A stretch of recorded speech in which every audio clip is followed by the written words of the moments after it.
कण कण में भगवान बसे हैं, पग पग स्वर्ग से धाम यहाँ।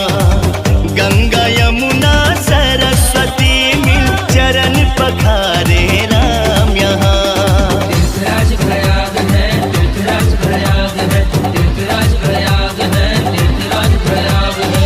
धर्म का ये है राज मुकुट,